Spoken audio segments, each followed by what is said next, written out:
อันคำพูดดีมีมนต์ขลังเปรียบพลังชูใจให้สุขสารอย่าทำลายน้ำใจใครให้ร้าวราน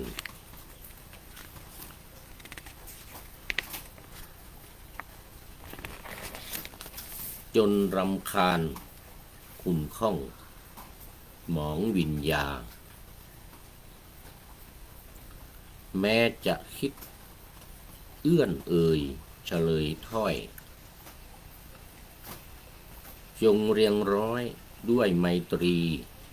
ที่ล้ำค่าด้วยจิตตั้งหวังดีมีเมตตาจะนำพาสิ่งดีเป็นสีตนใช้วาจาวาทีมีคนรักย่อมสลักปักจิตทุกแห่งหนเป็นสีสักหลักชัยได้มงคลเป็นกุศลดลสุขทุกคืนวันขอถวายความนอบน้อมแด่พระรัตนตรัยมีพระพุทธเจ้าเป็นต้นขอถวายความเคารพพระมหาเถระพระเถรานุเถระเจ้าคณะพระสังฆาธิการทั่วโลกมีพระเดชพระคุณพระธรรมเสนาบดีเจ้าคณะภาค7วัดพระธาตุดอยสุเทพเป็นต้นและขออำนวยพรในท่านผู้ฟังท่านผู้ชมสาธุชนพุทธบริษัททั้งหลายวันนี้รายการธรรมทัศน์ของวัดพระธาตุดอยสุเทพออกอากาศทางสถานีวิทยุวปท2จังหวัดเชียงใหม่มีร้อยเอกจำนงปัญญาวัฒโนเป็นหัวหน้าสถานีและอาตมาภาพพระครูปริยัติยานุศาสตร์เป็นผู้บรรยายเป็นประจำทุกวันเวลา7:30 นาทีถึง8 นาฬิกาสำหรับวันนี้ก็ขอต้อนรับพระเดชพระคุณหลวงพ่อสุทธิสงุมรำเป็นท่านแรกก่อนวันนี้โอ้หลวงพ่อคงมานานแล้วนี่ไม่ได้มองลงไปข้างล่าง ไม่ได้มองดูมาแต่หัวรุ่งแล้วตั้งแต่ไก่ไม่ทันโหสุริโยยังไม่จับขอบฟ้า ปะหน้าธรรมะยังไม่เสร็จหลวงพ่อเข้ามาแล้วขอบคุณมากนี่เรียกว่าอาทิกัลยาณปริเดี๋ยวอาทิกัลยาณธรรมโมนี่นะท่านนายพลนเรศจิตลักษณ์ตั้งให้ ผู้ทรงผู้มีธรรมอันงามในเบื้องต้นได้แก่มีศีลนั่นเองได้แก่มีศีลรายการของเราเน้นศีลสมาธิปัญญา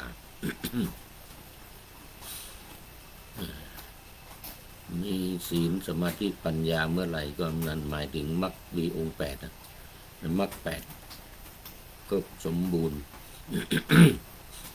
โลกนี้ก็ไม่ว่างจากอรหันต์อย่างว่าอสุญโยโลโกอรหันเตหิอัสสะพุทธองค์ตรัสกับท่านพระสุภัททะสาวกองค์สุดท้ายอิเมตจะสุภัททะภิกขุสัมมาวิหารยุงนะอสุญโยโลโกอรหันเตหิอัสสะดูก่อนสุภัททะถ้าภิกษุปฏิบัติชอบตามมรรคมีองค์8ประการนี้ โลกนี้ก็จะไม่ว่างจากพระอรหันต์ก็ทางมีองค์8ประการนี้แหละเป็นหนทางไปสู่พระนิพพานสัมมาทิฏฐิสัมมาสังกัปปะสัมมาวาจาสัมมากัมมันโตสัมมาอาชีโวสัมมาวายาโมสัมมาสติสัมมาสมาธินี่8 เส้น8 ทางนี่เป็นทางนำไปสู่ความพ้นทุกข์อย่างว่านะเป็นข้อที่4ของอริยสัจธรรม4ประการเป็นประการที่4เลยเรียกว่าทุกขานิโรธคามินีปฏิปทาสุดยอดเลยสุดยอดเอานะวันนี้พระเดชพระคุณหลวงพ่อสุทธิสงฆ์ลำก็เป็นอาทิกัลยาณธรรมโมในเบื้องต้นมีศีลมันหลวงพ่อไม่ใช่ว่าจะมีศีลอย่างเดียวนะมีสมาธิด้วยมีปัญญาด้วยจึงจะเข้าสู่พระนิพพานได้อย่างสบายลามาวันนี้ก็เข้ามาสู่เนื้อหาสาระของธรรมะกันเลยนี่ไม่ให้โอเอวิหารลายเสียเวลา ยังอยู่เรื่องเดิมวันนี้น่าจะจบอาจจะไม่จบเรื่องยาวเรื่องยาวภิกษุชาวโกสัมพีนี่นะเมื่อวานนี้ก็เล่ามาถึงตอนที่พระพุทธองค์เสด็จหนีเสด็จหนีเข้าไปสู่ป่าไปอยู่ไปจำพรรษาอยู่ในป่าเลยมีช้างปาลิกไลยกะกับลิงตัวหนึ่งคอยอุปถัมภ์พระพุทธเจ้านี่แหละเมื่อไม่ฟังนี่นะทำยังไงดีพูดยังไงก็ไม่ฟังไม่ยอมเชื่อฟังหนีดีกว่าหนีดีกว่าเดี๋ยวนี้นะให้มันรู้ซะบ้างเลยนะไผเป็นไผวะให้มันรู้ซะบ้างปรากฏว่าเดี๋ยวเอาตอนที่พระพุทธองค์ไม่อยู่ก่อนนะผลของการไม่เชื่อฟังไม่ปฏิบัติตามแม้พระพุทธเจ้าก็ยังไม่ปฏิบัติตามนี่นะพวกหัวดื้อทั้งหลายนี่นะพวกเรียกว่ายังไม่บรรลุธรรมกันนะยังเป็นปุถุชนนะยังเป็นปุถุชนส่วนใหญ่นะอย่างที่ว่าให้ฟังนะมันก็มีผู้ที่บรรลุแล้วก็มีผู้ที่เชื่อฟังที่ฟังก็มีแต่ส่วนใหญ่มันยังเป็นพาลนะสิพาละชนเลยเนี่ยมันเป็นอย่างเงี้ยตลอดพรรษาเนี่ย3 เดือน 3 เดือนกว่ามั้ง3 เดือนกว่าญาติโยมพากันประท้วงอยู่นี่แอนตี้พระดื้อพระหัวดื้อทั้งหลายพาเอาพระดีๆเดือดร้อนไปด้วยเลยไม่ใส่บาตรไม่ใส่บาตรเพราะความไม่จับเพราะความการทะเลาะกันไม่เชื่อฟังไม่สามัคคีกันไม่ใส่บาตรไม่มีอะไรกินเอาเกลือมาต้มกินน้ำไปบิณฑบาตก็ไม่มีใครใส่ที่วัดก็ไม่มีใครมาไม่มีใครใส่ไม่มีใครมาพระที่พระดีๆก็ต้องหนี หนีไปอยู่ที่อื่นหนีไปจำพรรษาที่อื่นพระอรหันต์พระตอนนั้นมันมีหลายวัดเลยอย่างที่ว่าเล่าให้ฟังมีหลายวัดที่โกสัมพีนะไม่ได้มีวัดเดียวนี่พระที่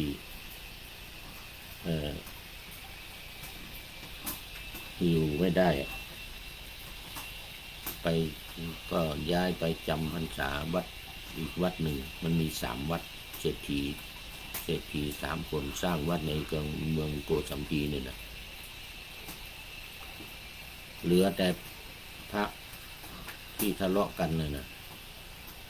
พระที่ทะเลาะกันหมายถึงว่าชนเราอื่นทำความแตกแยกกันเป็นทะเลาะกัน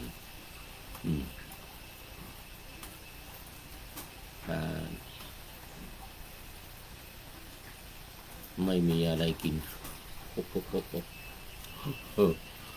อ้ผอมกันเลยตลอดพรรษาผอมกันเลย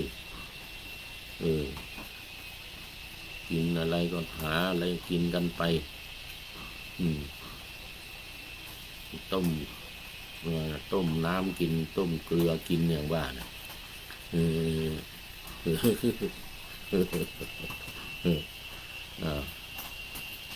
3 เดือนไม่ใช่น้อยๆนะเดือดร้อนกันเลยออกพรรษาจึงพากันไป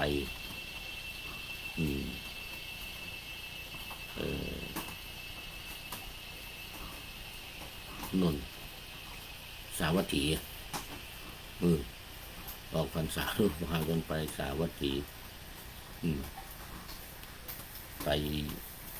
ขอพระพุทธเจ้าโปรดยกโทษให้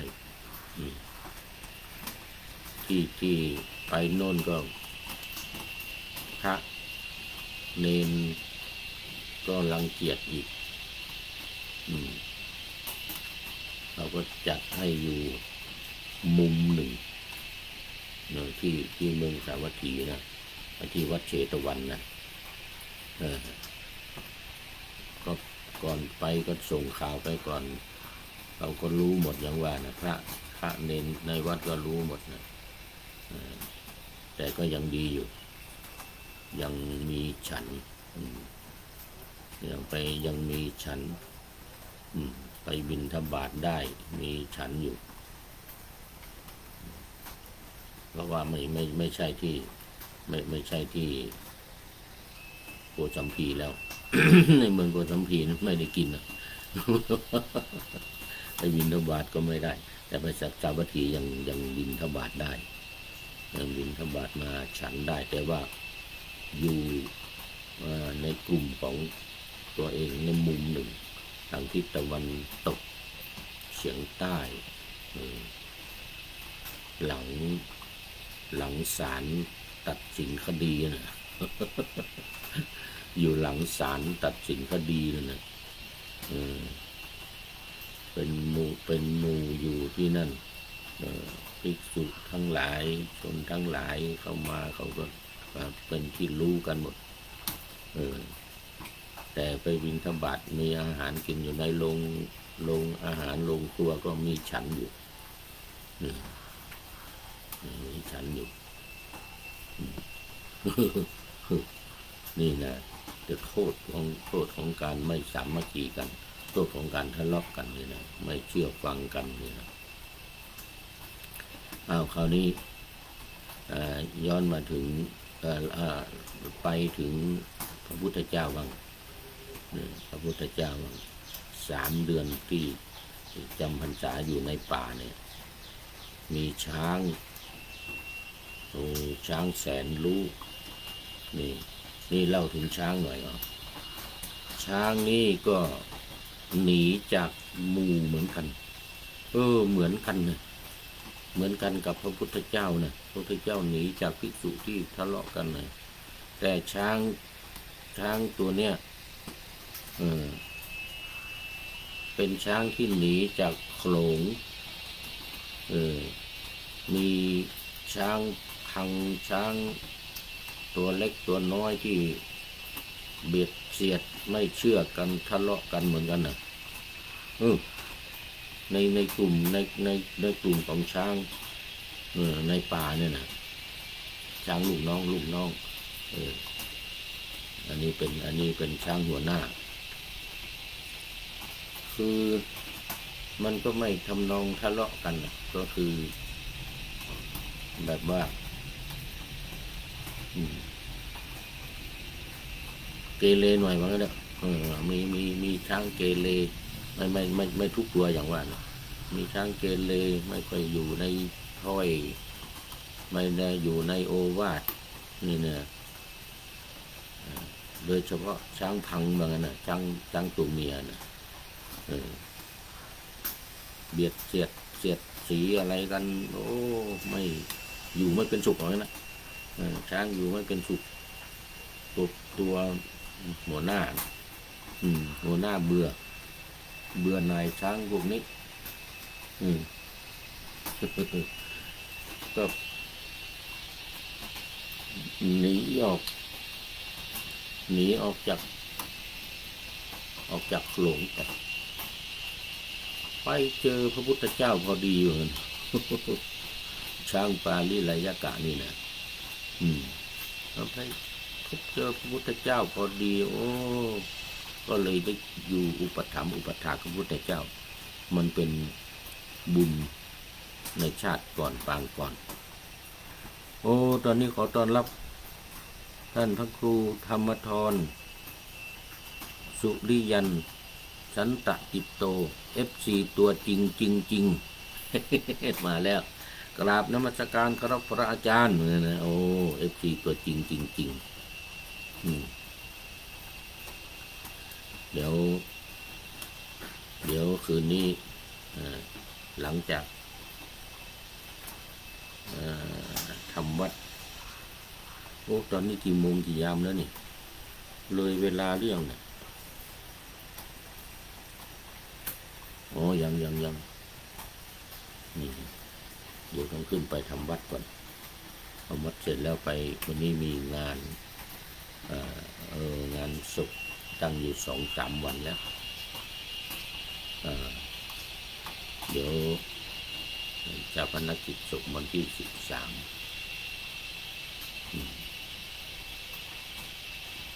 วันที่13เย็นนี้เวลา1:10 นาทีเจอกันที่หน้าลิฟต์ข้างบนนะครับผมว่างั้นนะโอ้แน่นอนขึ้นไปเดี๋ยวขึ้นไปทำวัดลงมาทำรายการลงมาทำรายการวิทยุแล้วก็เดี๋ยว1:10 นาทีไปเจอกันเดี๋ยวจะขึ้นไปทำวัดอยู่เดี๋ยวขึ้นไปทำวัดอยู่เสร็จรายการนี้เดี๋ยวขึ้นไปทำวัด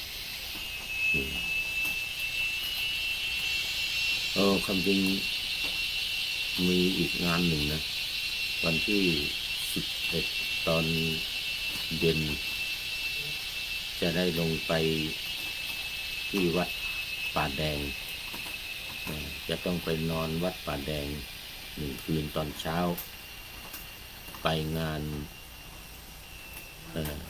ทักษิณานุปทานทำบำเพ็ญกุศลทักษิณานุปทานกับท่านรองศาสตราจารย์ดร.อินถาหมู่เดียวกันนี่แหละสมัยอยู่กรุงเทพนู่นสมัยอยู่กรุงเทพเมื่อปี2522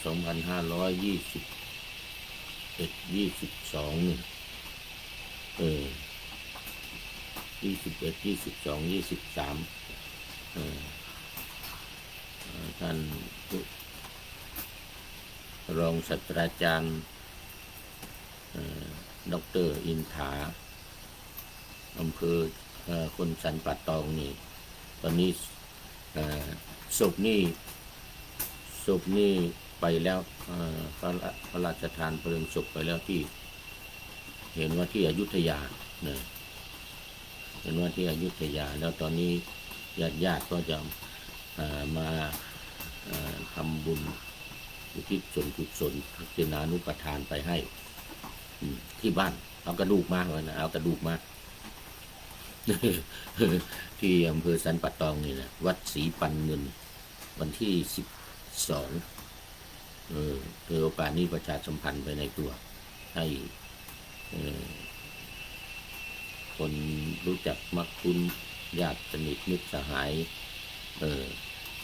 ในอำเภอสันป่าตองในอำเภอเมืองที่ก็ท่านปนามอินถารู้จักกันโดยเฉพาะที่วัดน้ำบ่อหลวงนี่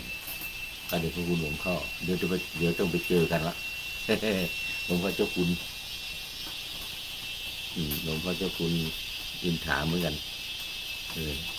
วัดน้ำบ่อหลวง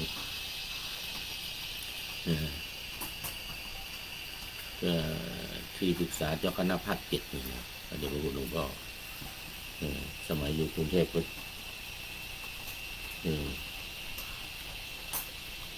อยู่วัดตอนแรกก็วัด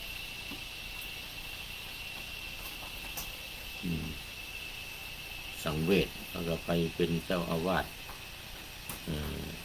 อะไรวัดอะไรทางฝั่งธนบุรีนะตอนนี้อยู่วัดน้ำบ่อหลวงเกษียณละเจ้าคณะอำเภอสันป่าตอง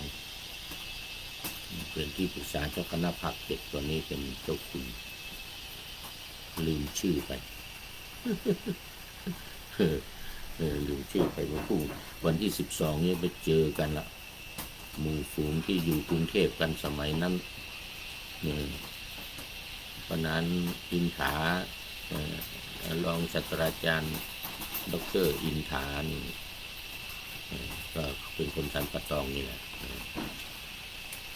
จะไปรวมกันทำบุญวัดศรีปันเงินวันที่11จะไปนอนที่วัดป่าแดงตอนกลางคืนเพราะว่าตอนเช้าจะลงจากที่นี่เลยไม่ทันไปนอนวัดป่าแดงสักคืนหนึ่งตอนเช้าก็พากันไป7 โมง 8 โมงก็พากันไปนั่งเมากัน บรรดาผู้เฒ่าผู้แก่เล่าความหลังตามคติของคนแก่ เล่าความหลังผิวหนังเหี่ยวนี่อะไรนะเขามีอย่างท่านนายพลว่าท่านนายพลนเรศกิจลักษณ์ว่าอะไรบ้าของเก่าอะไรมาหมูนี่นะชอบของขมนี่นะคนแก่ชอบของขมชมเด็กสาวชมเด็กสวยช่วยศาสนาบ้าของเก่าเล่าความหลังผิวหนังเหี่ยวอะไรเห็นเมื่อกี้นี้ท่านพระครูโคสิทธิ์ปริยัตยาภรณ์อดีตอยู่ด้วยกันนั่นแหละเนี่ยอดีตอยู่ด้วยกันกรุงเทพเรียนหนังสือด้วยกัน ก็โทรมาบอกว่าเราต้องไปเช้าหน่อยว่างั้นไปนั่งคุยกันกับหมู่ฝูงคนเก่าคนแก่ วัดศรีปันเงินเนอะในโอกาสนี้ประชาสัมพันธ์การทำบุญบำเพ็ญกุศลทักษิณานุปทานให้แก่รองศาสตราจารย์อดีตนะรองศาสตราจารย์ดร.อินถา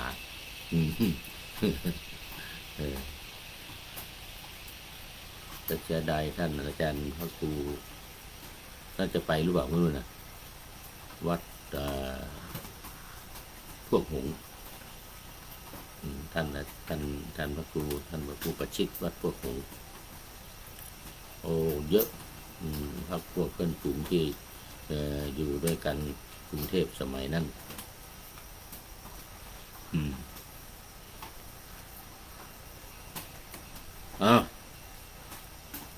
ไปดูมาแล้วครังดังแล้วเนี่ยหมดเวลามาแล้วเดี๋ยวก่อนสัตว์เดรัจฉานมานอกรีดสาธุสาธุ โอ้นี่FC ใหม่นี่สัตว์เดรัจฉานนี่เดี๋ยวก่อน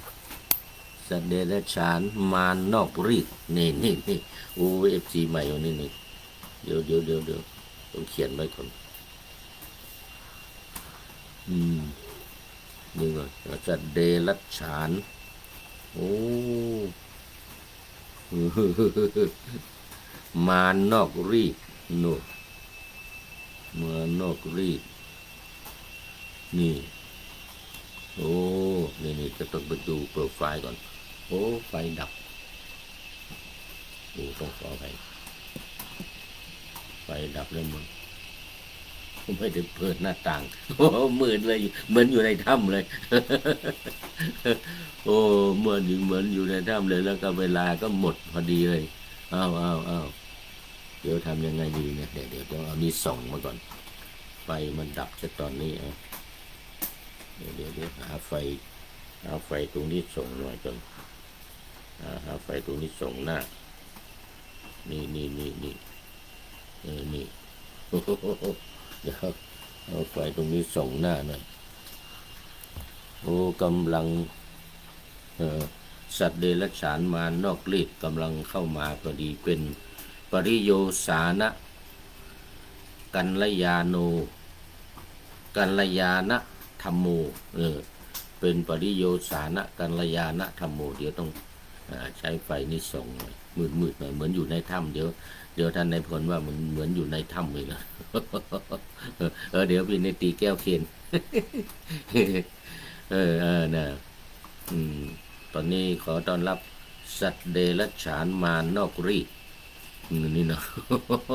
เดี๋ยวก่อนเราต้องไปดูโปรไฟล์ก่อนในภายหลังว่าเป็นผู้ใดหนอแลแต่ก็เป็นปริโยสานกัลยาณธรรมโมวันนี้หมดเวลาพอดี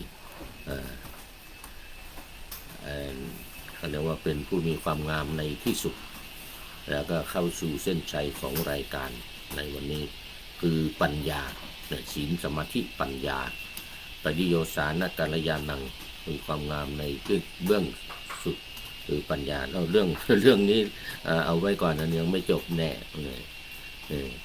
จ่ายไม่ครบยังไม่จบ เรื่องพิสูจน์ชาวโกสัมพีนี่นะเอามาวันนี้ก่อนดูข้อคิดท้ายรายการวันนี้โอ้เนี่ยอ่านไม่ค่อยได้ซะแล้วนี่มองไม่ค่อยเห็นเดี๋ยวเอาอันได้จากผู้ใดหนอแลโอ้สถานีธรรมโอ้โมทนาขอบคุณมากสถานีธรรมอันคำพูดดีมีมนต์ขลังนี่อันคำพูดดีมีมนต์ขลังเปรียบพลังชูใจให้สุขสารขออภัยอ่านไม่ค่อยมองไม่ค่อยเห็นให้สุขสารอย่าทำลายน้ำใจใครให้ร้าวรานนี่นะขอทานเนี่ยจนรำคาญคุณข้องหมองวิญญาแม้จะคิดเอื้อนเอ่ยเฉลยถ้อยจงเรียงร้อยด้วยไมตรี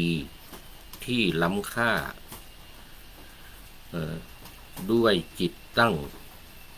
หวังดีมีเมตตาจะนำพาสิ่งดีเป็นสีตนเข้าท่าเนื้อใช้วาจาพาทีดีมีคนรักย่อมสลับปักจิตทุกแห่งหนเป็นสีสักหลักชัยได้มงคลเกิดกุศลดลสุขทุกคืนวันโอ้สุดยอดเลย อันนี้เรื่องการพูดพูดดีมีศีลศักดิ์มีคนรักลดถ้อยอร่อยจิตอย่างว่านะได้สุนทรภู่ว่าไว้แม้นผู้ชั่วตัวตายทำลายมิตรจะชอบผิดในมนุษย์ เพราะพูดจาเนี่ยนะสุนทรภู่สุดยอดอันนี้ของขอบคุณสถานีธรรมที่ให้หลักธรรมข้อคิดท้ายรายการในวันนี้เข้ากันกับเรื่องของเรื่องที่พูดอยู่ภิกษุชาวโกจัมพีนี่นะทะเลาะกันนี่นะพูดไม่ดีไม่มีคนรักไม่มีคนทำบุญตักบาตรไม่อดข้าวกัน3 เดือนเอาละขอนำเดี๋ยวก่อนเรื่องไหนเรื่องรายการอะไรเนี่ยขอนำรายการธรรมทัศน์ไปก่อนแล้วจะย้อนมาใหม่ในวันหลังเพื่อให้ท่านทั้งหลายได้รับฟังพระธรรมเทศนังเหมือนดังเดิมเป็นธรรมะจากพระไตรปิฎก3ธรรมบทอันงดงามบรรยายเสริมอธิบายใจความเหมาะมาต่อเติมยกนิทานดั้งเดิมเสริมบทธรรมขอทุกท่านสุขกายสบายใจปรารถนาสิ่งใดอันเลิศล้ำจงเพิ่มพูนตามบุญงามและตามกรรมที่ได้บำเพ็ญไว้ทุกประการขอเจริญพร